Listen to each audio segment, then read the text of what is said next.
भारत के महान्यायवादी और solicitor general पर यूपीएससी में एक क्वेश्चन पूछा गया है।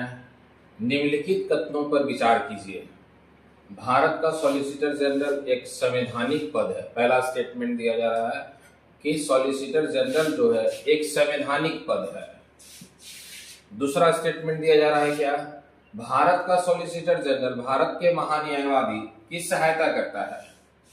फिर उपयुक्त में से कौन सा कथन सही है? केवल एक, केवल दो, एक और दो दोनों, ना तो एक और ना ही दो।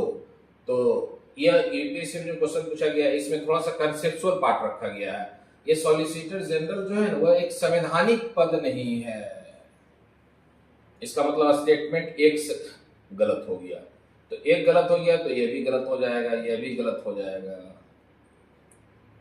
अब यहाँ पर दो ऑप्शन में हो गया 50-50%, 50%।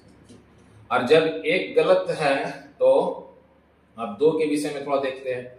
भारत के महान्यायवादी एक संवैधानिक पद है जो अनुच्छेद 76 में उल्लेख मिलता है, और इसी को सहायता देने के लिए भारत के महान्यायवादी से एक नीचे पद का निर्माण किया गया है जिसे कहते हैं सॉलिसिटर जनरल। लेकिन सॉलिसिटर जनरल का निर्माण संसद में किया गया, ये एक संवैधानिक पद नहीं है, इसलिए सहायता देता है, उसी को कहा गया। तो स्टेटमेंट 2 सही है। इसका अर्थ हुआ कि केवल 2 इसका आंसर होगा।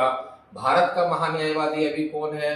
तो आपको मैंने लास्ट वीडियो में मैं बता भी दिया हूं, आर वेंकट रमनी है। और सॉलिसिटर जनरल कौन है? तो आप इसे नोट कर सकते हैं, अभी तुषार मेहता है। और सॉलिसिटर जनरल से भी एक नीचे होता है पोस्ट जिसको कहते हैं एडिशनल सॉलिसिटर जनरल होता है।